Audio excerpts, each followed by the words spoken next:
So you know the word for this year. Tell me, let me hear if all of you know what is the word for our church.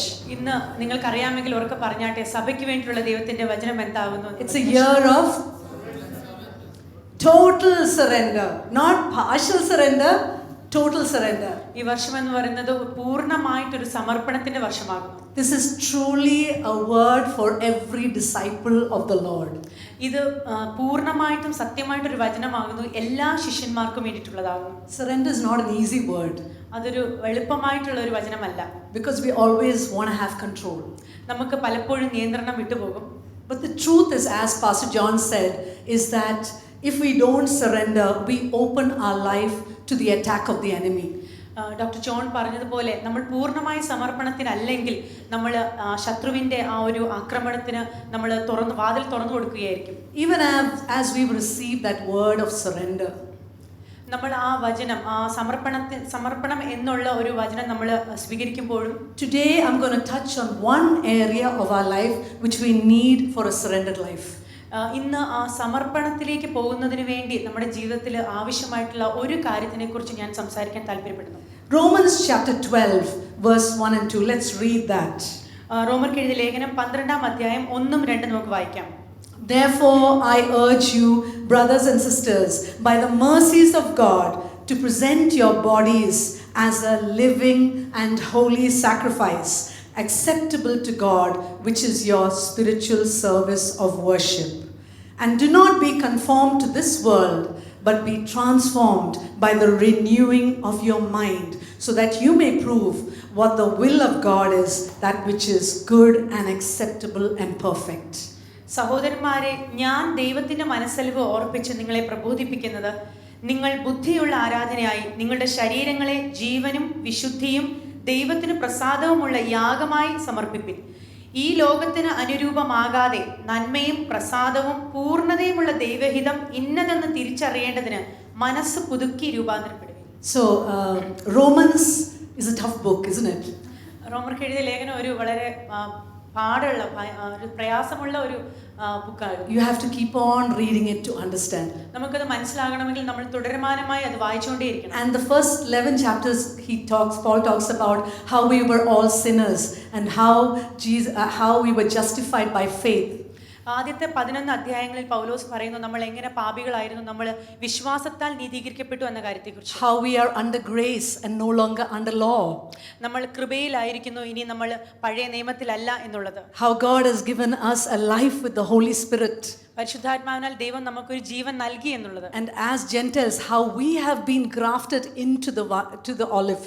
നമ്മൾ ജാതികളായിരിക്കുമ്പോൾ തന്നെ ആ olive മരത്തിലേക്ക് നമ്മൾ എങ്ങനെ ചേർക്കപ്പെട്ടു എന്നുള്ളത്. All by the mercies of God. എല്ലാം ദൈവത്തിന്റെ കൃപയാൽ അത്രേ. Not because we deserve it. നമ്മൾ അത് അർഹിക്കുന്നത് കൊണ്ടല്ല. So Paul in this chapter is saying, I urge you, brothers and sisters, by the mercies of God. പൗലോസ് ഈ ഒരു അധ്യായത്തിൽ പറയുന്ന, സഹോദരന്മാരെ, ഞാൻ ദൈവത്തിന്റെ മനസ്സലിവ് ഓർമ്മിപ്പിച്ചുകൊണ്ട് നിങ്ങളെ പ്രബോധിപ്പിക്കുന്നു. Paul is begging them. പൗലോസ് യാചിക്കുകയാണ് അവരോട്. After knowing all this, I want you all to do something. ഈ മുൻപ് പറഞ്ഞിരിക്കുന്നത് എല്ലാം നിങ്ങൾ അറിഞ്ഞിരിക്കുക കൊണ്ട് നിങ്ങൾ ചില കാര്യങ്ങൾ നിങ്ങൾ ചെയ്യണം എന്നുള്ളത് പറയുന്നു. I want you to present your bodies as a living and holy sacrifice. നിങ്ങളുടെ ശരീരങ്ങളെ ഒരു ജീവനും വിശുദ്ധിയുമുള്ള ഒരു ആരാധന യാഗമായി അർപ്പിക്കുക എന്നുള്ളത്. Who is supposed to present the body? ആരാകുന്നു തങ്ങളുടെ ശരീരങ്ങളെ അങ്ങനെ ആക്കേണ്ടത്? Who is it? Someone has to push you down and say, okay, present your body. ആരെങ്കിലും നിങ്ങളെ തള്ളിയിട്ടിട്ട് നിങ്ങൾ അങ്ങനെ നിങ്ങളുടെ ശരീരങ്ങൾ ഇങ്ങനെ വിട്ടുകൊടുക്കുവാൻ സമർപ്പിക്കുവാൻ. Parent to a child, go to school, do that. മാതാപിതാക്കൾ കുഞ്ഞുങ്ങളെ സ്കൂളിൽ തള്ളിവിടുന്ന പോലെ ആർക്കെങ്കിലും തള്ളിവിടാൻ പറ്റും? No, he says that you have to present your body. അങ്ങനെയല്ല, നമ്മൾ നമ്മളെ തന്നെ അത് ചെയ്യണം. So when you present your body, it means that God wants you. നമ്മൾ കർത്താവിന്റെ മുമ്പിൽ അങ്ങനെ നിൽക്കണമെങ്കിൽ നമ്മൾ നമ്മളെ തന്നെ സമർപ്പിക്കണം. Not just your work. നമ്മുടെ വേല മാത്രമല്ല. You may do all kinds of work for God, but not give yourself. നമ്മൾ ദൈവത്തിന് വേണ്ടി എല്ലാ വേലയും ചെയ്താലും നമ്മൾ നമ്മളെ തന്നെ സമർപ്പിക്കാതെയും ഇരിക്കാം. So the first thing is Paul is saying, present your bodies. അപ്പോൾ ആദ്യം പറയുന്ന നിങ്ങളുടെ ആ ഒരു ബോഡി, നിങ്ങളുടെ ശരീരങ്ങളെ നിങ്ങൾ സമർപ്പിക്കുക എന്നുള്ളതാകുന്നു. And you have to present your body as a living sacrifice. അതും ഒരു ജീവനുള്ള യാഗമായിട്ട് നിങ്ങളെ സമർപ്പിക്കണം എന്നുള്ളതാണ്. So the Israelites the Jews were familiar with sacrifice. യഹൂദന്മാർക്ക് ഈ യാഗം എന്ന കാര്യത്തെക്കുറിച്ച് വളരെയധികം അറിവുള്ളവരായിരുന്നു. In all the history in the Old Testament, we see them giving sacrifices for sins, for different things. നമ്മൾ പഴയ നിയമത്തിൽ കാണാം പല പല പാപങ്ങൾക്കും പല കാര്യങ്ങൾക്കുമായി അവർ യാഗം കഴിക്കുന്നത് നമുക്ക് കാണാം. But those are all dead sacrifices. പക്ഷെ അതെല്ലാം ജീവനില്ലാത്ത യാഗമായിരുന്നു. And here the Lord is saying, I want a living sacrifice. പക്ഷെ ഇവിടെ കർത്താവ് പറയുന്നത് ജീവനുള്ള വഴിപാട് യാഗം കഴിക്കുവാനാകും. And it has to be holy. അത് വിശുദ്ധിയുള്ളതായിരിക്കണം. Even in the Old Testament, the lambs that was given should be unblemished. പണ്ടത്തെ പഴയ നിയമത്തിലാണെങ്കിൽ തന്നെയും ആ ആട് എന്നുള്ളത് ഒരു കുറവില്ലാത്ത ഊനമില്ലാത്ത ആടായിരിക്കണം യാഗത്തിന്. They had to give the best. അവർക്ക് ഏറ്റവും നല്ലതായിട്ടുള്ള ഒരു ആടിനെയായിരുന്നു. So the Lord is asking each one of us, I want you as a living sacrifice and I want you to set yourself apart for me. അപ്പോൾ നമ്മളോടും പറയുന്നത് നിങ്ങൾ ജീവനുള്ള യാഗമായി നിങ്ങളെ തന്നെ വിശുദ്ധിയായിട്ട് നിങ്ങളെ തന്നെ മാറ്റി നിർത്തണം എന്നുള്ളതാകുന്നു. And then he goes on to say that when you do that, that is your spiritual service of worship or your reasonable service of worship. അതാകുന്നു നിങ്ങളുടെ ദൈവികമായ ന്യായമായ ഒരു ശുശ്രൂഷ എന്ന് പറയുന്നത് അങ്ങനെ ഒരു സമർപ്പണമാകുന്നു. So Pastor Tibi had been teaching about worship. Pastor Tibi ആരാധനയെക്കുറിച്ച് നമ്മളെ പഠിപ്പിക്കുകയുണ്ടായി. There's no point in us singing all day without giving ourselves. നമ്മളെ തന്നെ പൂർണ്ണമായി നൽകാതെ രാവ് തൊട്ട് പകൽ വൈകുന്നേരം വരെ പാടിയിട്ട് ഒരു കാര്യമില്ല. So this surrender is our reasonable act of worship. അപ്പോൾ ഈ ഒരു സമർപ്പണം എന്ന് പറയുന്നത് നമ്മുടെ ന്യായമായ ഒരു ശുശ്രൂഷ ഒരു ആരാധനയാവുന്നു ദൈവത്തിന് മുമ്പിൽ. The problem with a living sacrifice is that it can get up and leave the altar. ജീവനുള്ള യാഗത്തിന്റെ ഒരു വഴിപാടിന്റെ ഒരു പ്രശ്നം എന്ന് പറയുന്നത് ആ ആൾക്കാരെ ആ യാഗപീഠത്തിന്റെ മുമ്പിൽ നിന്ന് അതിന് എഴുന്നേറ്റ് പോകുവാൻ കഴിയുമെന്നുള്ളതാകുന്നു. I got saved as a young person, as a young teenager. ഞാനൊരു ചെറുപ്പത്തിൽ ടീനേജർ ആയിരിക്കുമ്പോൾ തന്നെ രക്ഷിക്കപ്പെട്ട ഒരു വ്യക്തിയാവുന്നു. And in that season, people in my hostel used to go for some meetings. ആ സമയത്ത് എൻ്റെ ഹോസ്റ്റലിലുള്ള എൻ്റെ കൂടെ പഠിക്കുന്ന സഹപാഠികൾ പല പല മീറ്റിങ്ങുകളിൽ പോകുമായിരുന്നു. And every meeting they'll run in front. എല്ലാ മീറ്റിങ്ങുകളിലും ഒരു മുമ്പേ പോയി ഇരിക്കുമായിരുന്നു. Had to keep it because they had come for a meeting, then they're aware that they have to come close to God. After they go home, they go away, and then again when the next call comes, they keep on coming back. അവർക്കൊരു വിചാരം ഉണ്ടായിരുന്നു എല്ലാ മീറ്റിംഗിൽ മുമ്പിൽ വന്നിരുന്നാൽ ദൈവത്തിന്റെ അടുത്തേക്ക് അവർക്ക് വരും. പിന്നെ അത് കഴിഞ്ഞ് തിരികെ പോകുമ്പോൾ അതെല്ലാം മറക്കും. വീണ്ടും അടുത്ത പ്രാവശ്യം അങ്ങനെ തന്നെ മുമ്പിൽ തന്നെ. But that's the problem of a living sacrifice. അതാകുന്നു ഈ ജീവനുള്ള യാഗത്തിന്റെ ഒരു പ്രശ്നം എന്നുള്ളത്. We can get up at any time. നമുക്ക് എപ്പോൾ വേണമെങ്കിലും എഴുന്നേറ്റ് പോകാം. But then the next verse is a key for us as a sacrifice to stay in the altar. അടുത്ത വാക്യമാണ് അതൊരു വളരെ പ്രാധാന്യമുള്ള വാക്യമാണ്. നമ്മൾ ജീവനുള്ള യാഗമായി ആ വഴിപാട് കഴിക്കുന്ന യാഗപീഠത്തിന്റെ മുമ്പിൽ നിൽക്കുന്നതിന്. It says, and do not be conformed to this world, but be transformed by the renewing of your mind, so that you may prove what the will of God is, that which is good and acceptable and perfect. അതിങ്ങനെ പറയുന്നു, ഈ ലോകത്തിന് അനുരൂപരാകാതെ നന്മയും പ്രസാദവും പൂർണ്ണതയുമുള്ള ദൈവഹിതം ഇന്നതെന്ന് തിരിച്ചറിയേണ്ടതിന് മനസ്സ് പുതുക്കി രൂപാന്തരപ്പെടുവിൻ. So it says that don't be conformed to the world. ഇതിൽ പറയുന്നത് ലോകത്തിനോട് നമ്മൾ അനുരൂപരാകരുത് എന്നുള്ളതാണ്. That word means to be put in the mold of the world. അനുരൂപരാകരുത് എന്ന് പറയുന്ന ഒരു വാക്ക് ലോകത്തിൻ്റെതായ അച്ചിലോട്ട് നമ്മൾ ഇറങ്ങി പോകരുത് എന്നുള്ളതാണ്. So you know how when you make a cake or whatever of different shapes, when you pour the dough, it just takes that shape. നമുക്കറിയാം, നമ്മൾ cake ഉണ്ടാക്കുമ്പോൾ നമ്മൾ ആ മോൾഡിൽ എങ്ങനെ ഒഴിക്കുന്നു, ഏത് ഷേപ്പിലുള്ള മോൾഡാണോ ഉപയോഗിക്കുന്നത് ആ ഷേപ്പിനനുസരിച്ച് ആ കേക്ക് വരും. And the Lord says, and the word of God says that do not conform to the world. ദൈവത്തിന്റെ വചനം പറയുന്നത് ഇങ്ങനെ ഒരു അച്ചിലോട്ട് നിങ്ങൾ ലോകത്തിൻ്റെതായ അച്ചിലേക്ക് നിങ്ങൾ ചേർന്ന് പോകരുത് എന്നുള്ളതാണ്. But all day we have the world speaking to us. എല്ലാ ദിവസവും ലോകം നമ്മളോട് സംസാരിച്ചുകൊണ്ടിരിക്കുകയാണ്. It's through your phone, through the TV, through the various things, through the newspapers, through our neighbors. It's the world keeping on speaking to us. And how can we not be molded into the ways of the world? നമ്മളോട് എല്ലാ ദിവസവും ടിവിയിലൂടെയും പത്രത്തിലൂടെയും ഫോണിലൂടെയും പല പല മാധ്യമങ്ങളിലൂടെയും നമ്മുടെ അയൽക്കാരിലൂടെയൊക്കെ ലോകം നമ്മളോട് സംസാരിച്ചുകൊണ്ടിരിക്കുമ്പോൾ എങ്ങനെയാണ് നമ്മൾ ലോകത്തിന്റെ ശബ്ദം കേൾക്കാതിരിക്കാനാവുക? So I was just talking to someone in the church, and so she was saying that when they went to the native place visiting houses, ഞാൻ നമ്മുടെ ചർച്ചിലെ ഒരു സഹോദരിയോട് സംസാരിക്കുകയായിരുന്നു. അപ്പോൾ താൻ തൻ്റെ നാട്ടിൽ ചെന്നപ്പോൾ and each place they would ask, aren't you sick? ഓരോ സ്ഥലത്തും പോകുമ്പോൾ അവരോട് ചോദിക്കും, നിങ്ങൾക്ക് അസുഖമൊന്നുമില്ലേ? Usually they used to ask, are you well? Are you good? Now they're asking, aren't you sick? സാധാരണ ചോദിക്കുന്നത് നിങ്ങൾ സുഖമല്ലേ, നിങ്ങൾക്ക് സുഖമല്ലേ, സുഖമായിരിക്കുന്നു എന്നുള്ളതാണ്. പക്ഷെ ഇപ്രാവശ്യം ചോദിക്കുന്നത് നിങ്ങൾക്ക് അസുഖമൊന്നുമില്ലേ എന്നുള്ളതാണ്. That is conforming to the world. അതാണ് ലോകത്തിനോട് ചേരുക എന്നുള്ളത്. You get a fever, then you say, okay, 7 days I'm out. നമുക്കൊരു പനി വരികയാണെങ്കിൽ നമ്മൾ ഉടനെ നമ്മൾ തന്നെ പറയുകയാണ് 7 ദിവസം ഞാൻ അസുഖത്തിൽ തന്നെ ആയിരിക്കും എന്നുള്ളത്. We start accidentally to really take in the things of the world and start thinking like the world. നമ്മൾ അറിയാതെ തന്നെ ഈ ലോകത്തിൻ്റെതായ അറിവ് നമ്മളിലേക്ക് പകർന്ന് നമ്മൾ അതിനൊപ്പം ജീവിക്കാൻ ശ്രമിക്കുകയാണ്. So don't be conformed to the world, but be transformed by the renewing of your mind. അപ്പോൾ ലോകത്തിന് അനുരൂപരാകാതെ ദൈവവചനത്തിനാൽ നമ്മളെ തന്നെ രൂപാന്തരപ്പെടുത്തി ജീവിക്കാൻ ശ്രമിക്കുക. Transformed is the word metamorpho. ഈ രൂപാന്തരപ്പെടുക എന്ന് പറയുന്ന വചനം മെറ്റമോർഫോ എന്ന പദത്തിൽ നിന്ന് വന്നതാണ്. We all know that metamorphosis. That word metamorphosis comes from that.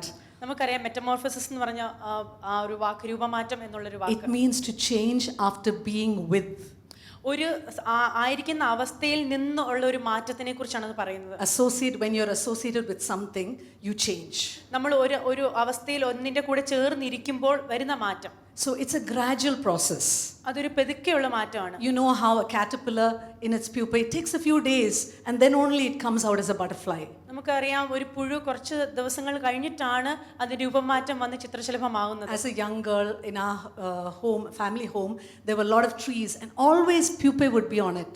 എൻ്റെ ചെറുപ്പകാലത്ത് ഞാൻ അവിടെ എൻ്റെ വീടിന് ചുറ്റുമുള്ള മരങ്ങളിലെല്ലാം പുഴുക്കളെ കാണുമായിരുന്നു. And every day we'll go and check whether the caterpillars come out.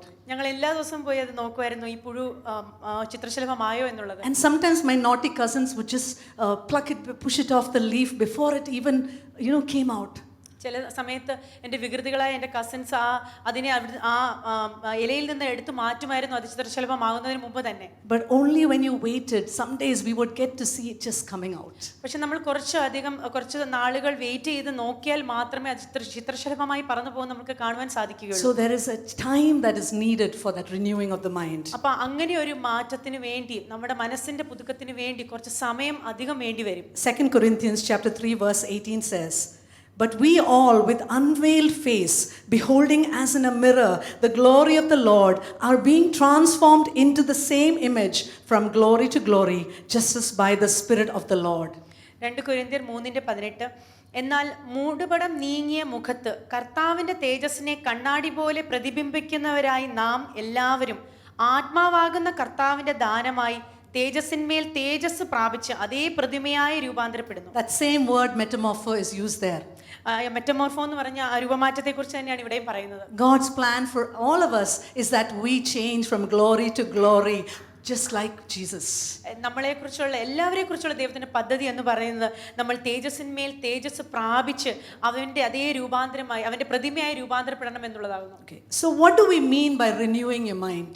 മനസ്സ് പുതുക്കുക എന്ന് പറയുന്നത് എന്താണ്? We are tripartite beings. That is, we have a spirit, soul and body.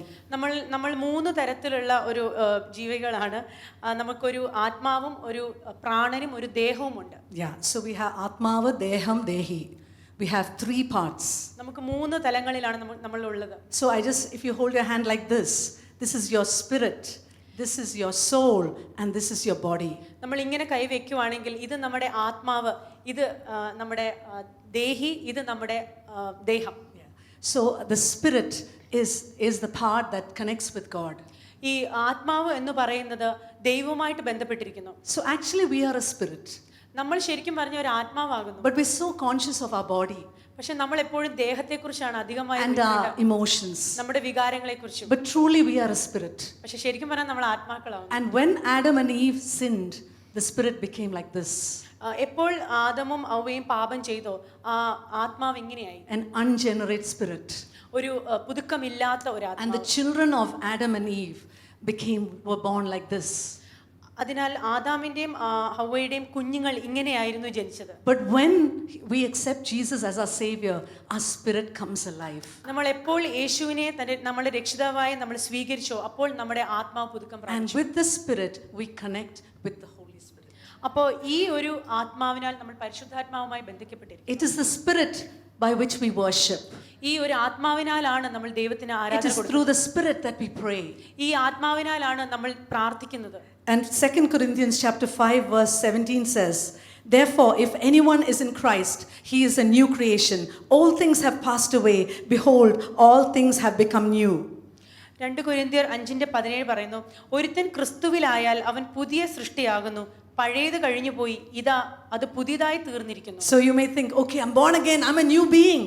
അപ്പോൾ നമുക്ക് വിചാരിച്ചേക്കാം ഞാൻ രക്ഷിക്കപ്പെട്ടു, ഞാൻ ഇനി പുതിയൊരു വ്യക്തിയായി എന്നുള്ളത്. But before I was not good in maths, even now I'm not good in maths. പക്ഷെ ഞാൻ മുമ്പ് കണക്കിൽ അത്ര സമർത്ഥയല്ലായിരുന്നു, ഇപ്പോഴും ഞാൻ കണക്കിൽ അത്ര സമർത്ഥയല്ല. Before I was a little lazy, even now I'm a little lazy. ഞാൻ മുമ്പ് കുറച്ച് മടിയുള്ള ആളായിരുന്നു, ഇപ്പോഴും അങ്ങനെ തന്നെയാണ്. So where was that new creation? അപ്പോൾ എവിടെയാണ് ആ പുതുക്കം എന്ന് പറയുന്നത്? That is our spirit. അത് നമ്മുടെ ആത്മാവാകുന്നു. Our spirit is perfect. നമ്മുടെ ആത്മാവ് പൂർണ്ണതയുള്ളതാണ്. It is ready to go to heaven. അത് സ്വർഗ്ഗത്തിൽ പോകാൻ എപ്പോഴും തയ്യാറെടുത്തുകൊണ്ടിരിക്കുന്നു. But there needs to be a lot of change in our soul.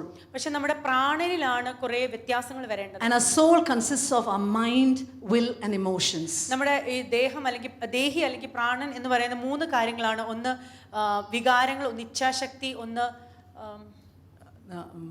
mind, will, മനസ്സ്. Okay, mind, will and emotions. So the mind, will and emotions and the body. So the thing is, the spirit, when we receive things from God, it has to go through the soul and then to the body. ഈ ഒരു ആത്മാവ് എന്ന് പറയുന്നത് അത് ഈ പ്രാണനിലൂടെയും ഈ ദേഹത്തിലൂടെയും കടന്നിട്ട് വേണം പോകാൻ. The soul is like a valve. ഈ പ്രാണൻ എന്ന് പറയുന്ന ഒരു വാൽവ് പോലാണ്, ഒരു കുഴൽ പോലെയാണ്. And if it is not aligned with the word of God, it can shut out the things of the spirit. അത് ദൈവത്തിന് അനുരൂപമായി ദൈവവചനത്തിനോട് ചേർന്ന് നിൽക്കുന്നില്ലെങ്കിൽ അത് ആത്മാവിന്റെ കാര്യങ്ങളെ അതിന് അടയ്ക്കുവാൻ കഴിയും. And the body is very passive. It goes with the soul.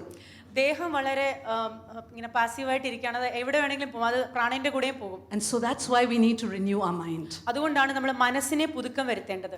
John chapter 6 verse 63 says, "It is the spirit who gives life. The flesh profits nothing. The words that I speak to you are spirit and they are life." യോഹന്നാന്റെ സുവിശേഷം 6:63, ജീവിപ്പിക്കുന്നത് ആത്മാവാകുന്നു, മാംസം ഒന്നിനും ഉപകരിക്കുന്നില്ല. ഞാൻ നിങ്ങളോട് സംസാരിച്ച വചനങ്ങൾ ആത്മാവും ജീവനുമാകുന്നു. So the spirit needs to control your soul and your body, but often it's just the opposite. നമ്മുടെ ആത്മാവാകുന്നു ശരിക്കും നമ്മുടെ ദേഹത്തെയും ദേഹിയെയും നിയന്ത്രിക്കേണ്ടത്, പക്ഷെ പലപ്പോഴും അത് തിരിഞ്ഞാണ് സംഭവിക്കുന്നത്. This truth transformed my life. ഈ ഒരു സത്യം നമ്മുടെ ജീവിതത്തെ രൂപാന്തരപ്പെടുത്തുന്നു. It is so simple, but it is the thing that gets us to fulfill God's purposes. അത് വളരെ സിമ്പിൾ ആയിട്ടുള്ള ഒരു കാര്യമാണ്. അതാകുന്നു ദൈവത്തിന്റെ പദ്ധതിയിലേക്ക് നമ്മളെ നയിക്കുന്നത്. We need to change the way we think. നമ്മുടെ വിചാരങ്ങളെ, നമ്മുടെ ചിന്തകളെ നമുക്ക് നിയന്ത്രിക്കാനും മാറ്റുവാനും കഴിയണം. Okay, so how do we renew our mind? I'm just going to bring some few practical steps. എങ്ങനെയാകുന്നു നമ്മുടെ മനസ്സിനെ പുതുക്കേണ്ടത് എന്നുള്ള. First of all, I said you have to understand it's a process. ഒന്നാമതായി നമ്മൾ മനസ്സിലാക്കേണ്ടത് ഇത് ഒരു പ്രക്രിയയാണ് എന്നുള്ളതാണ്. How many of you have made New Year resolutions? Let me see. നിങ്ങളിൽ എത്ര പേർ പുതുവത്സരത്തിലെ പ്രതിജ്ഞ എടുത്തിരിക്കുന്നു? No one is lifting the hand. Okay, only 1 or 3 people. Out of everyone else is shy. Because all of us want to make some New Year resolutions. I know in our office, out of the 10 of us, about only 3 are now drinking tea in the mid-break. Everyone is cutting off tea, coffee, all those things. So that's a resolution that they've made.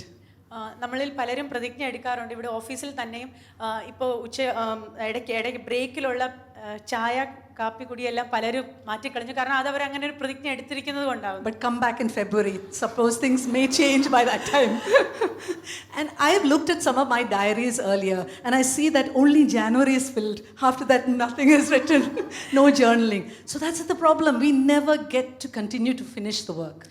ഞാൻ എൻ്റെ ബുക്കിൽ പല diary നോക്കുമ്പോൾ ജനുവരി മാത്രമാണ് filled ആയിട്ടിരിക്കുന്നത്, ബാക്കിയൊന്നും അത് ഒഴിഞ്ഞു കിടക്കുന്നു. അങ്ങനെയാണ് നമ്മൾ പലപ്പോഴും പ്രതിജ്ഞ പാലിക്കുന്നില്ല എന്നുള്ളത്. So we cannot expect change unless we do something about it. നമ്മൾ ഒരു കാര്യത്തിന് വേണ്ടി ഇറങ്ങി ചെയ്യുന്നില്ല എങ്കിൽ നമ്മൾ അതിനൊരു വ്യത്യാസം കൊണ്ടുവരാൻ സാധിക്കില്ല. But even one small step is enough to change your direction.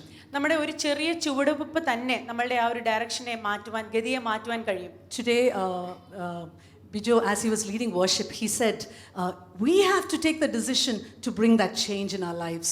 Bijo ആരാധനയുടെ സമയത്ത് പറയുന്നുണ്ടായിരുന്നു, നമ്മളാകുന്നു ആ ഒരു വ്യത്യാസം കൊണ്ടുവരേണ്ടത്. നമ്മുടെ ജീവിതത്തിൽ വ്യത്യാസം കാണണമെങ്കിൽ when we align ourselves with the truth, these prophecies will be fulfilled. നമ്മൾ എപ്പോഴൊക്കെ ഈ ഒരു സത്യത്തിനോട് ചേർന്ന് നിൽക്കുന്നോ അപ്പോഴൊക്കെ നമ്മളുടെ മേലുള്ള ഈ പ്രോമിസസും പ്രൊഫസീസും ഒക്കെ നിവർത്തിയാകും. So the first thing is understand there is a process. അപ്പോൾ ആദ്യം നമ്മൾ മനസ്സിലാക്കേണ്ടത് ഇതൊരു പ്രക്രിയ ആണെന്ന് മനസ്സിലാക്കണം. Second thing is be conscious of your thoughts. രണ്ടാമത്തെ കാര്യം എന്ന് പറയുന്നത് നമ്മുടെ ചിന്തകളെ കുറിച്ച് നമ്മൾ ബോധവാന്മാരാകണം. As I saying, are you thinking as the world thinks? നമ്മളൊന്ന് ആലോചിക്കണം, നമ്മൾ ലോകം ചിന്തിക്കുന്നത് പോലെ ആകുന്നുവോ ചിന്തിക്കുന്നത്? Psalms 119 verse 59 says, I thought about my ways and turned my feet to your testimonies. സങ്കീർത്തനം 119:59, ഞാൻ എൻ്റെ വഴികളെ വിചാരിച്ചു, എൻ്റെ കാലുകളെ നിന്റെ സാക്ഷ്യങ്ങളിലേക്ക് തിരിക്കുന്നു. See, the word of God is saying, think about your ways and align it with the word of God. ദൈവവചനം പറയുന്ന നിങ്ങളുടെ ചിന്തകളെ കുറിച്ച് നിങ്ങൾ വിചാരിച്ചിട്ട് അത് ദൈവത്തിന്റെ വചനത്തിലേക്ക് തിരിക്കുക എന്നുള്ളതാണ്. Proverbs 23:7 says, as a man or as he thinks within himself, so he is. സദൃശവാക്യങ്ങൾ 23:7 പറയുന്നു, അവൻ തന്റെ മനസ്സിൽ കണക്ക് കൂട്ടുന്നത് പോലെ ആകുന്നു. So the problem with us is, if we have an external sickness, we worry about it. നമ്മളുടെ പ്രശ്നം എന്ന് പറഞ്ഞാൽ നമുക്ക് ബാഹ്യമായ ഒരു ബുദ്ധിമുട്ടുണ്ട്, അസുഖമുണ്ടെങ്കിൽ നമ്മൾ അതിനെക്കുറിച്ച് വിഷമിക്കും. But when we have wrong thoughts, we just live with it. പക്ഷെ നമ്മളുടെ ചിന്ത ശരിയല്ലെങ്കിൽ നമ്മൾ അതിനോടൊപ്പം ജീവിക്കാൻ ശ്രമിക്കും. But these thoughts become a stronghold. പക്ഷേ ഈ ഒരു ചിന്തയാകുന്നു വലിയൊരു കോട്ടയായിട്ട് നമ്മുടെ ഉള്ളിൽ and we need to deal with it then and there. അത് അപ്പോൾ തന്നെ നമ്മൾ നേരിടണം അതിനെ. If you look in Acts chapter 8, we see how Philip, he went to Samaria and he went to preach the gospel. നമ്മൾ അപ്പോസ്തല പ്രവർത്തികൾ 8-ാം അധ്യായത്തിൽ നമുക്ക് കാണാം ഫിലിപ്പോസ് എങ്ങനെയാണ് ശമരിയയിൽ പോയി അവിടെ സുവിശേഷം പറയാൻ തുടങ്ങിയത് എന്നുള്ളത്. There was a man called Simon the sorcerer there, and people were really surprised at his work of sorcery. അവിടെ ആഭിചാരം ചെയ്തു വന്ന ശിമോൻ എന്ന വ്യക്തിയെ പറ്റി പറയുന്നുണ്ട്. തന്റെ ആഭിചാരം കൊണ്ട് അവർ ആ മനുഷ്യൻ മറ്റുള്ളവരെ ഭ്രമിപ്പിച്ചു പോകുന്നു എന്ന് കാണാം. And the people said he's a great man.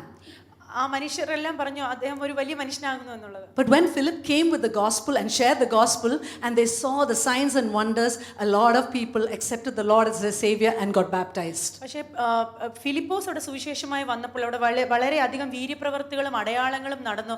അവരെല്ലാവരും കണ്ട മനുഷ്യരെല്ലാവരും യേശുവിനെ സ്വീകരിക്കാൻ തുടങ്ങി. And Simon also believed and he got baptized. ഈ ശിമോനും യേശുവിൽ വിശ്വസിച്ച് സ്നാനമേറ്റു. And then after that from Jerusalem they sent Peter and John came to Samaria and they started laying hands on the people and they were filled with the Holy Spirit.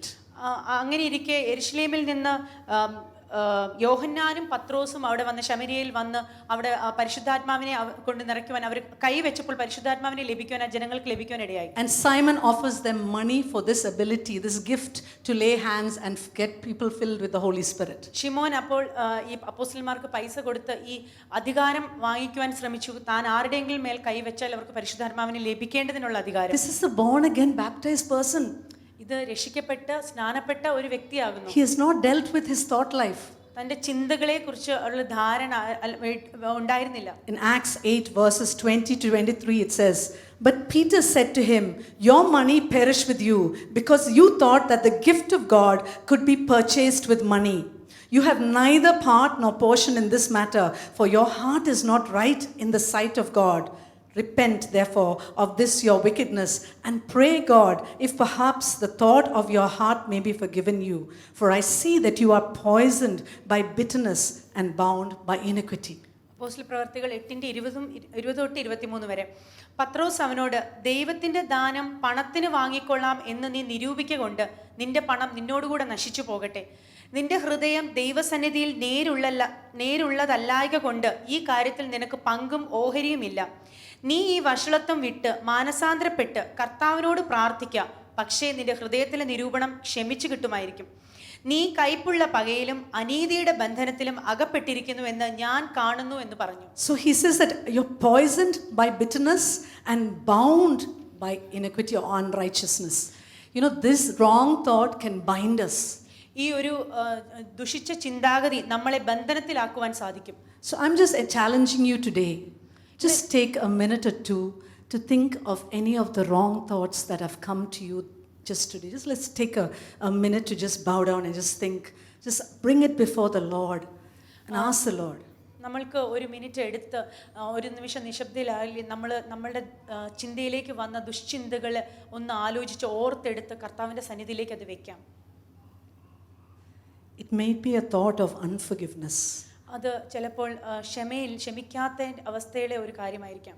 someone has hurt you and that you have that bitter feeling, that unforgiveness in your heart. ചിലപ്പോൾ ഒരാൾ നിങ്ങളെ വിഷമിപ്പിച്ച് കാണും, മുറിവേൽപ്പെടുത്തി കാണും, അതിനെക്കുറിച്ചുള്ള ഒരു ക്ഷമിക്കാൻ പറ്റാത്ത അവസ്ഥ.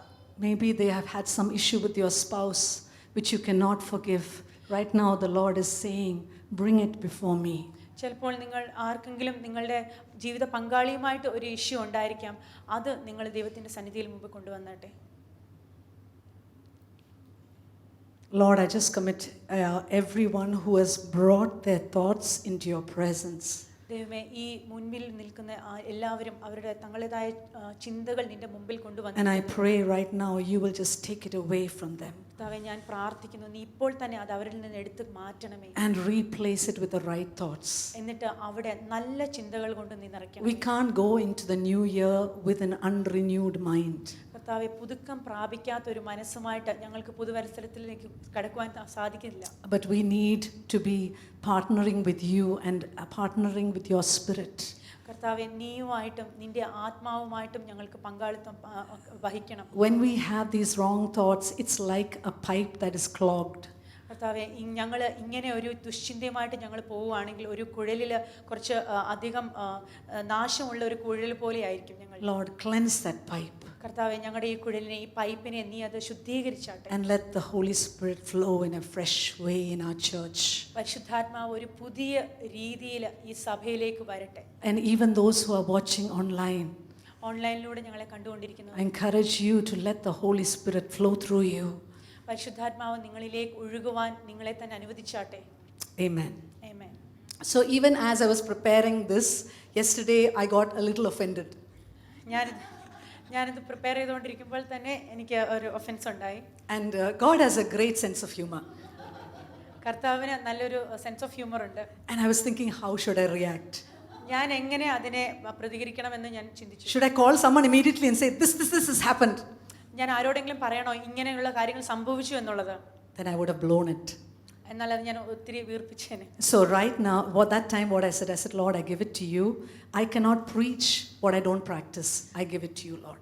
അപ്പോൾ തന്നെ ഞാൻ പറഞ്ഞു, കർത്താവേ, ഞാൻ നിന്റെ സന്നിധിയിൽ വരുന്നു, ഞാൻ ചെയ്യാത്ത കാര്യത്തിനെ കുറിച്ച് എനിക്ക് നാളെ സംസാരിക്കാൻ കഴിയില്ല. That's why I can stand here today. അതുകൊണ്ടാകുന്നു ഞാൻ ആ ബോധ്യത്തിലാണ് ഞാൻ ഇവിടെ നിൽക്കുന്നത്. Amen. Amen. So the first is you have to take those thoughts and be conscious of what those thoughts are.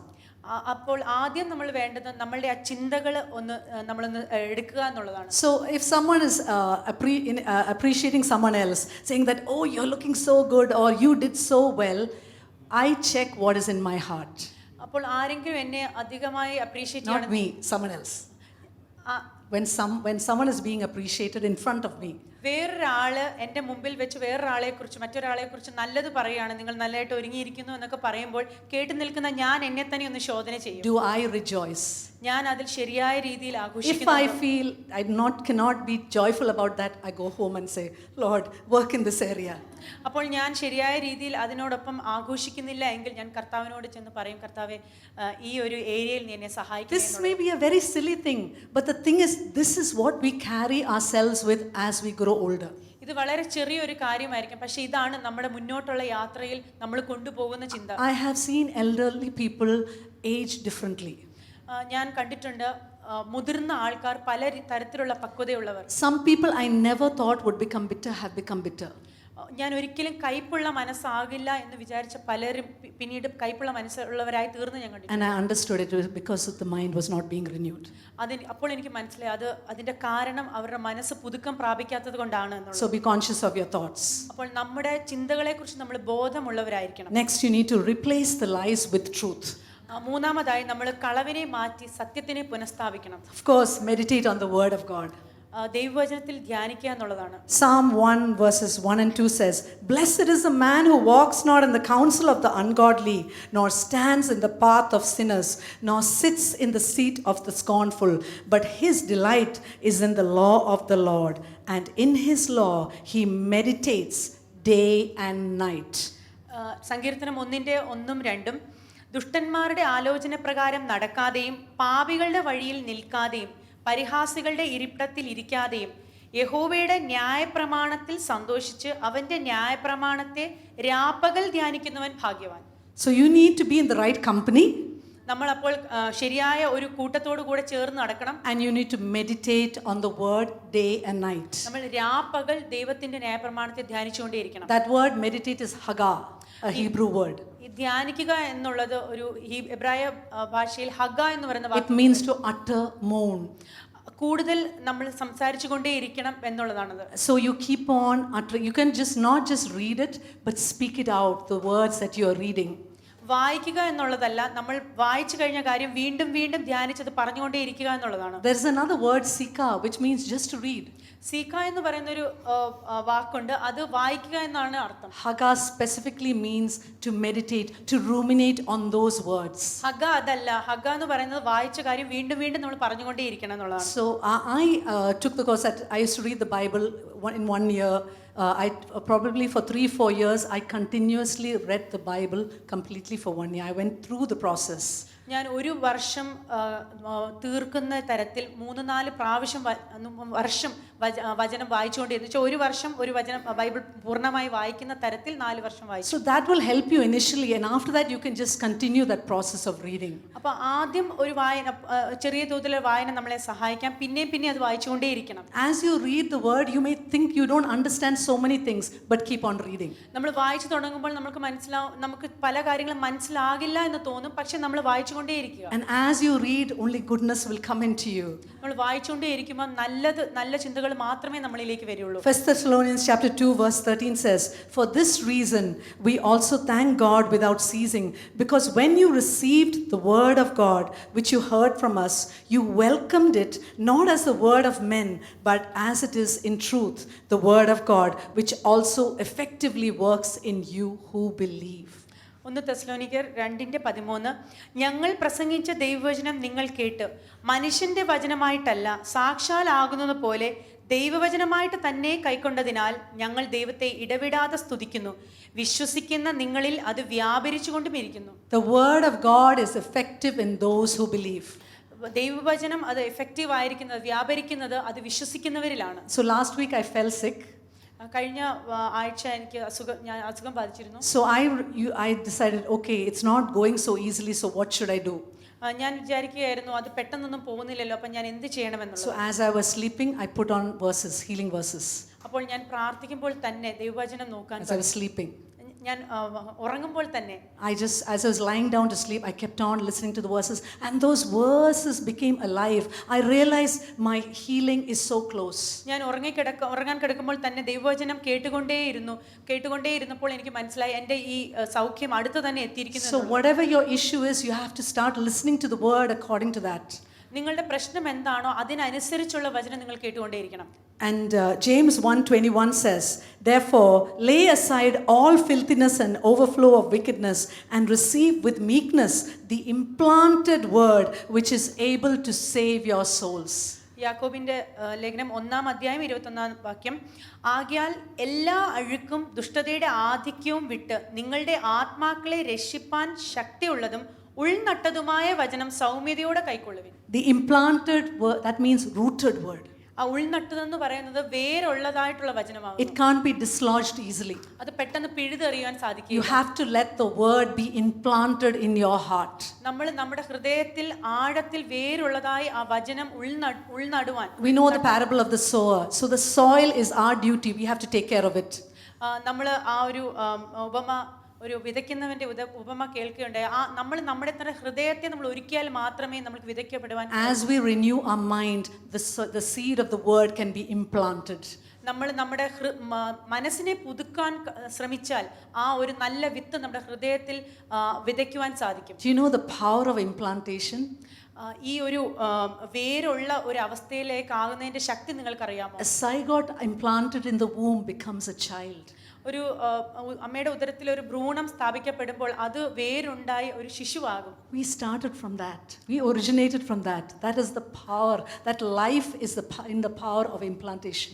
നമ്മൾ അതിൽ നിന്നൊക്കെ ഉണ്ടായത് അത്രയും ശക്തിയാണ് ആ ഉൾനട്ടത് കൊണ്ടാണ് അതിൽ നിന്നൊരു ജീവൻ വന്നത്. The word of God in you is the resurrection power of God. നമ്മുടെ ഉള്ളിലുള്ള വചനം, ദൈവവചനം എന്നുള്ളത് ഉയർപ്പിന്റെ ശക്തി ഉള്ളതാകുന്നു. So we said that we have to think about what we're thinking and we have to meditate on the word of God. അപ്പോൾ നമ്മൾ ചിന്തിക്കുന്നത് എന്തെന്നുള്ളതിനെ കുറിച്ച് നമ്മൾ ബോധവാന്മാരാകണം. അതുപോലെ we have to meditate on the word. നമ്മൾ ദൈവവചനത്തിൽ നമ്മൾ ധ്യാനിച്ചുകൊണ്ടിരിക്കണം. Next, we have to stop believing that you cannot control your thoughts. അടുത്തത് നമ്മൾ ഒരു കാര്യമുണ്ട്, നമ്മളുടെ ചിന്തകളെ നമുക്ക് നിയന്ത്രിക്കുവാൻ പറ്റുകയില്ല എന്നുള്ളൊരു വിശ്വാസം നമ്മൾ മാറ്റിക്കളയാം. How many of you say, I can't change, this is the way I am? എത്ര പേര് പറയുന്നുണ്ട്, ഞാൻ ഇങ്ങനെ തന്നെയാണ്, എനിക്ക് മാറുവാൻ സാധിക്കുകയില്ല എന്നുള്ളത്. I get angry fast. എനിക്ക് പെട്ടെന്ന് ദേഷ്യം വരും. Even my father did. എൻ്റെ ഫാദറും അത് ചെയ്തു. So you have to stop believing that. നമ്മൾ അങ്ങനെ വിശ്വസിക്കുന്നത് നമ്മൾ നിർത്തണം. We often hear, I think you would have heard the phrase that you can let a bird fly over your head, but only you can prevent it from making a nest on your head. ഇങ്ങനെ ഒരു പഴഞ്ചൊല്ല് നിങ്ങൾ കേട്ടിട്ടുണ്ടാകാം, നിങ്ങളുടെ തലയുടെ മുകളിലേക്ക് ഒരു പക്ഷി പറന്നു പോകുന്നത് നിങ്ങൾക്കത് നിയന്ത്രിക്കാനാവില്ല, പക്ഷെ നിങ്ങളുടെ തലയുടെ മുകളിൽ ആ പക്ഷി കൂട് കൂട്ടുന്നത് നിങ്ങൾക്ക് നിയന്ത്രിക്കാൻ കഴിയും. So the thoughts are there for everyone, but you have to decide which of those thoughts take hold in your mind. അപ്പോൾ നമ്മൾക്ക് എല്ലാവർക്കും ചിന്തകൾ ഉണ്ടാകും, പക്ഷെ നമ്മൾക്ക് തീരുമാനിക്കാൻ പറ്റും അത് അകത്തോട്ട് എടുക്കണമോ എന്നുള്ളത്. 2 Corinthians chapter 10 verses 3 to 5 says, "For though we walk in the flesh, we do not war according to the flesh." 2 കൊരിന്ത്യർ 10:3-5 വരെ, ഞങ്ങൾ ജഡത്തിൽ സഞ്ചരിക്കുന്നവർ എങ്കിലും ജഡപ്രകാരം പോരാടുന്നില്ല. For the weapons of our warfare are not carnal, but mighty in God for pulling down strongholds. ഞങ്ങളുടെ പോരിന്റെ ആയുധങ്ങളോ ജഡികങ്ങളല്ല, കോട്ടകളെ ഇടിപ്പാൻ ദൈവസന്നിധിയിൽ ശക്തിയുള്ളവ തന്നെ. So that word mighty is dunatis. ശക്തിയുള്ളവ എന്ന് പറയുന്നത് ഡുനാറ്റസ് എന്ന് പറയുന്ന വേർഡിൽ നിന്ന് വരുന്നതാണ്. You know, the weapon in your hand against your thoughts is like dynamite. നമ്മളുടെ ആയുധം, നമ്മുടെ ചിന്തകൾക്കെതിരെയുള്ള നമ്മുടെ ആയുധം എന്ന് പറയുന്ന ഒരു ഡൈനമൈറ്റിന്റെ ശക്തിയുള്ളതാണ്. You have the ability to push aside those thoughts. നമ്മുടെ ആ ചിന്തകളെ മാറ്റുവാനുള്ള ശക്തി നമ്മൾക്കുണ്ട്. It is mighty to pull down strongholds. സകല കോട്ടകളെയും ഇടിപ്പാൻ തക്കവണ്ണം ശക്തിയുള്ളതാണ്. To completely demolish a stronghold. പൂർണ്ണമായിട്ട് ഒരു കോട്ടയെ ഇടിച്ചു കളയുവാൻ തക്കവണ്ണമുള്ള ശക്തിയുള്ളത്. This word, the stronghold, is some of the toughest strongholds written in the word of God. ഈ ഒരു സ്ട്രോങ് ഹോൾഡ് എന്നല്ലേ കോട്ട എന്നുള്ളത് ഏറ്റവും ശക്തിയായിട്ടുള്ള ഒരു പദമാകുന്നു വചനത്തിലുള്ളത്. But God has said that you can pull them down. You have the weapon. പക്ഷെ ദൈവം പറയുന്നത് ആ കോട്ടയെ നിങ്ങൾക്ക് ഇടിച്ചു കളയുവാനുള്ള ശക്തി. Casting down arguments and every high thing that exalts itself against the knowledge of God. അവയാൽ ഞങ്ങൾ സങ്കല്പങ്ങളും ദൈവത്തിന്റെ പരിജ്ഞാനത്തിന് വിരോധമായി പൊങ്ങുന്ന എല്ലാ ഉയർച്ചയും ഇടിച്ചു കളഞ്ഞു. Not some high thing, every high thing against God we can pull it down. ചിലതെന്നല്ല, ദൈവത്തിന്റെ പരിജ്ഞാനത്തിന് വിരോധമായി പൊങ്ങുന്ന എല്ലാ ഉയർച്ചയും ഇടിച്ചു കളയാൻ. Bringing every thought into captivity to the obedience of Christ. ഏത് വിചാരത്തെയും ക്രിസ്തുയേശുവിനോടുള്ള അനുസരണത്തിനായിട്ട് പിടിച്ചടക്കാൻ. The battle is here. നമ്മുടെ തലയിലാകുന്നു പോരുള്ളത്. Fight the battle well.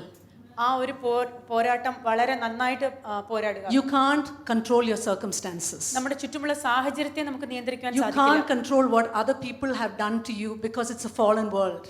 മറ്റുള്ളവർ നിങ്ങളുടെ മേൽ എന്ത് ചെയ്തു എന്നുള്ളത് നിങ്ങൾക്ക് നിയന്ത്രിക്കാൻ കഴിയില്ല. But you can control your response. പക്ഷേ നമ്മളുടെ പ്രതികരണത്തെ നമ്മൾക്ക് അത് തീർച്ചയായും നിയന്ത്രിക്കാൻ കഴിയും. You can let it not affect you and continue as a peaceful child of God. മറ്റുള്ളവർ എന്ത് ചെയ്താലും നമ്മളെ അത് അഫക്റ്റ് ചെയ്യാതെ നമുക്കൊരു ദൈവത്തിന്റെ സമാധാനമുള്ള മക്കളായിട്ട് മുന്നോട്ട് പോകാൻ സാധിക്കും. So I encourage you, church, bring every thought into captivity and place it at the feet of Jesus. അപ്പോൾ ഞാൻ ഇന്ന് ദേവസഭയോട് പറയുന്നു, എല്ലാ വിചാരത്തെയും പിടിച്ചടക്കി കർത്താവിന്റെ പാദത്തിലേക്ക് നിങ്ങൾ കൊണ്ടുവന്നാട്ടെ. I think some of you are familiar with a neuroscientist called Dr. Carolyn Leaf.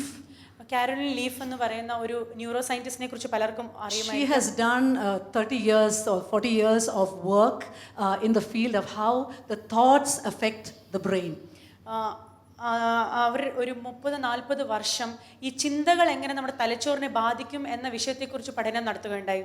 So the brain is the body. തലച്ചോറ് എന്ന് പറയുന്നത് ഒരു ദേഹമാകുന്നു. And the thought is part of the soul. അതിൽ ഈ വിചാരം എന്ന് പറയുന്നത് പ്രാണൻ അല്ലെങ്കിൽ ദേഹിയുടെ ഒരു ഭാഗമാണ്. So where the thoughts bring changes in your brain where proteins are formed.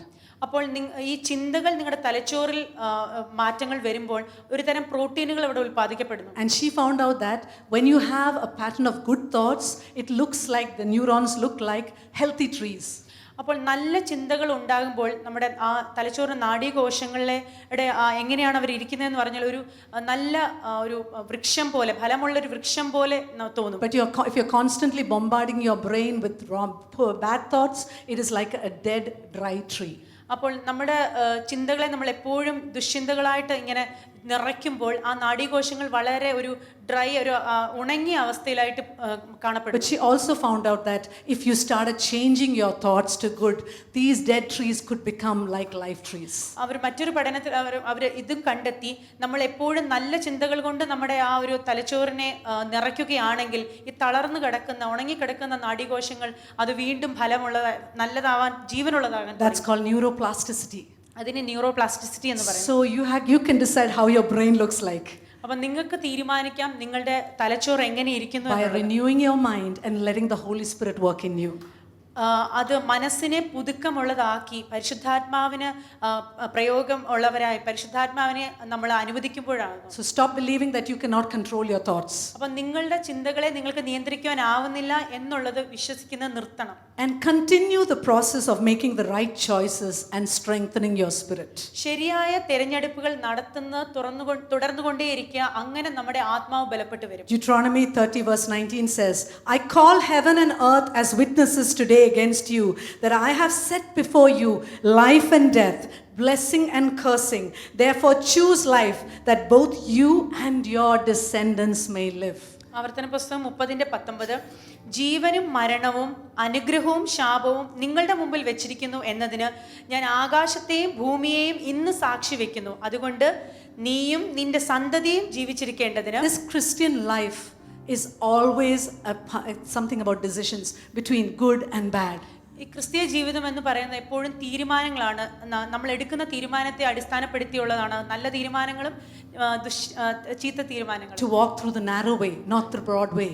അതൊരു ഇടുങ്ങിയ പാതയിലൂടെ ഉള്ള ഒരു യാത്ര എടുക്കാനുള്ള തീരുമാനം. But the word of God says, when you make the right choices, you will not only be blessed, but your generations will be blessed. ദൈവവചനം പറയുന്നത് നിങ്ങൾ ശരിയായ തീരുമാനം എടുക്കുമ്പോൾ നിങ്ങൾ മാത്രമല്ല, നിങ്ങളുടെ തലമുറകൾ കൂടി അനുഗ്രഹിക്കപ്പെടും എന്നുള്ളതാണ്. So I encourage you, as Paul did in Philippians 4:8, finally, brethren, whatever things are true, whatever things are noble, whatever things are just, whatever things are pure, whatever things are lovely, whatever things are of good report, if there is any virtue and if there is anything praiseworthy, meditate on these things.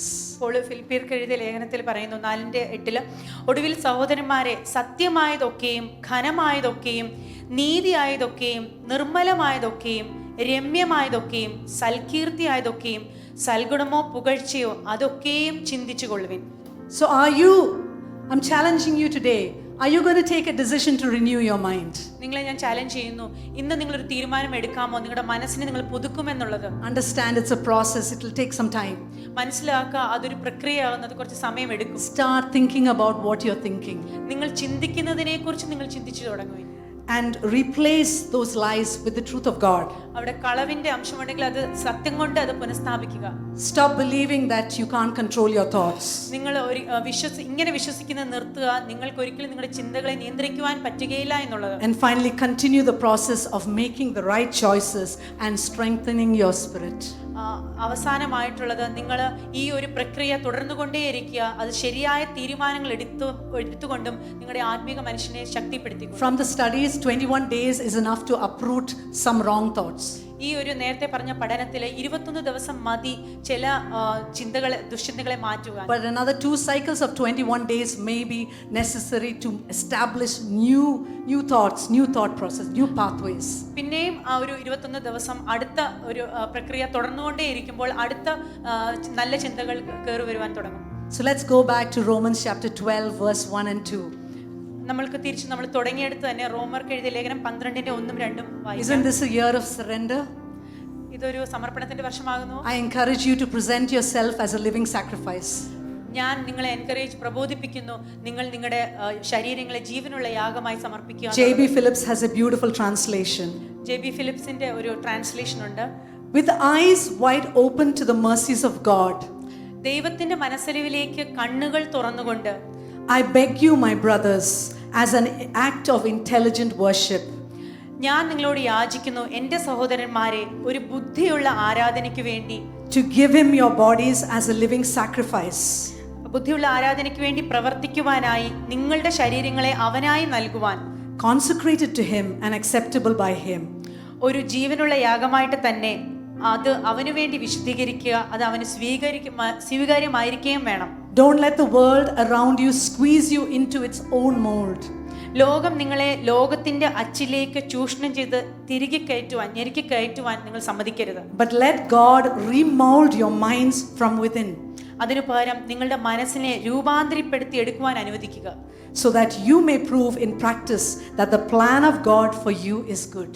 അങ്ങനെ നിങ്ങൾ പ്രായോഗികമായി തെളിയിക്കുകയാണ് നിങ്ങളെക്കുറിച്ചുള്ള ദൈവത്തിന്റെ പദ്ധതി വളരെ നല്ലതാണ് എന്നുള്ളത്. And it meets all his demands and moves towards the goal of maturity. അങ്ങനെ അവന്റെ ആവശ്യങ്ങളൊക്കെയും നിറവേറ്റി യഥാർത്ഥമായി പക്വത എന്ന ലക്ഷ്യത്തിലേക്ക് നമ്മൾ നീങ്ങുകയാണ്. So as we present ourselves, our bodies as a living sacrifice, അപ്പോൾ നമ്മൾ നമ്മുടെ ജീവനെ ദൈവത്തിന്റെ മുമ്പിൽ ഒരു ജീവനുള്ള യാഗമായി നമ്മൾ സമർപ്പിക്കുമ്പോൾ, and we decide not to conform to the world, നമ്മൾ ഈ ലോകത്തിന് അനുരൂപരാകത്തില്ല എന്ന് നമ്മൾ തീരുമാനമെടുക്കുമ്പോൾ, but to renew our mind, നമ്മുടെ മനസ്സിനെ പുതുക്കുക എന്ന തീരുമാനമെടുക്കും, God's perfect will be seen in our lives. ദൈവത്തിന്റെ ആ ഒരു ശരിയായ ഒരു പദ്ധതി നമ്മുടെ മേൽ നിറവേറപ്പെടും.